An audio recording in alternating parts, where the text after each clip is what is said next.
somewhere in Switzerland.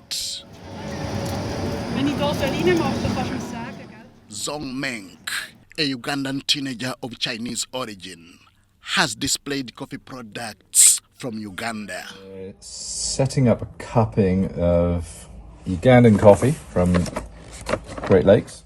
This she does en route to the village, College Alpine Beau Soleil, where she goes to school. With the help of her teacher, Andrew Prosser. So this is Coco on the cupping process, and she's just breaking the crust to see if she can smell any good things or any bad things. Bystanders are taken through contaminated and non-contaminated coffee, something they appreciate before testing. You came from Uganda? I'm half Kenyan, half Ugandan. Oh, really? Yeah. Oh, my God. Yeah. She had a passion which made her start marketing, which she practices from farm level. Uganda has very fertile lands where we can grow a lot of different crops, and it basically would be very, very impactful if we can find a way to industrialize growing coffee, but at a household level, rather than making gigantic farms where they're owned by large corporations. The farm is located 90 kilometers off Kampala-Masaka Highway in the Kalungu district of central Uganda. There are a lot of different plants here. This is where Coco's love for coffee farming and production started. I know it will take a long time because we've already established everything here. People already have the plants that they're growing. We already have the amounts of money that people are paying for coffee. And to change that would be very difficult. However, if we can start from just impacting smaller communities, we can grow it on a larger scale and make it a nationwide crop where everyone can enjoy the benefits of growing this crop. Her focus is on Arabica coffee, which thrives in highland areas. The vision is to add value to Uganda and Africa's Arabica coffee. As coffee consumption is not a huge thing. We don't drink a lot of coffee here. And so if we can find a way to encourage farmers to grow this coffee, and we can maybe increase exports and encourage farmers to be paid fairly for the amount of coffee that they're growing, we can increase basically and benefit the economies of single farmers rather than large conglomerates and large farms. This is in line with President Yoweri Museveni, who has emphasized value addition on coffee. A kilogram of coffee may give us US dollars 2.5 as a raw material. However, the same kilogram roasted, ground into powder, and packaged will give the cleverer foreigners who added those steps abroad US dollars 40. Africans get $2.5 per kilo, and the same kilo transformed into finished products by foreigners bring them $40.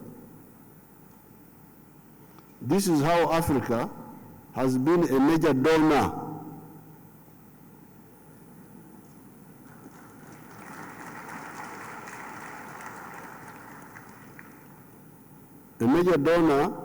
to the parts of the world that are managed by cleverer people. According to the International Coffee Organization, Arabica coffee accounts for around 60 to 70% of global coffee production, while Robusta coffee accounts for about 30 to 40%. In terms of consumption, Arabica leads against Robusta, Liberica, and Excelsa. We do not only lose money per kilogram of coffee, we also lose jobs. The roasting jobs, the grinding jobs, and the packaging jobs are done by the children of the foreigners. While Africa's children are drowning in the Mediterranean Sea, going to prosperous Europe and running away from the impoverished Africa. Coffee is the second traded commodity in the world after oil. According to the International Coffee Organization, oil accounts for around 15 to 20% of global commodity trade. Coffee accounts for 5 to 7%, natural gas at 4 to 6%, and sugar at 3 to 5%. Uganda is part of the statistics. With the support of her father, Zhong Manke is taking her passion for Arabica coffee production higher. At 16 years of age, her dream is to promote coffee and turn it into a game changer for Ugandans and beyond.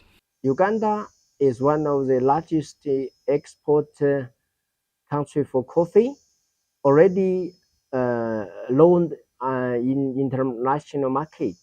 But now the next step for us is to fund what is the special on it, the special of this coffee.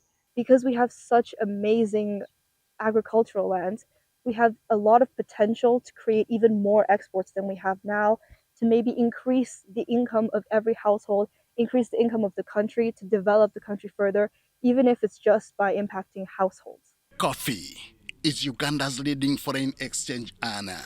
In 2021, Uganda earned $718.96 million from coffee exports, up from $515.53 million in 2020. Henry Okrut, UBC.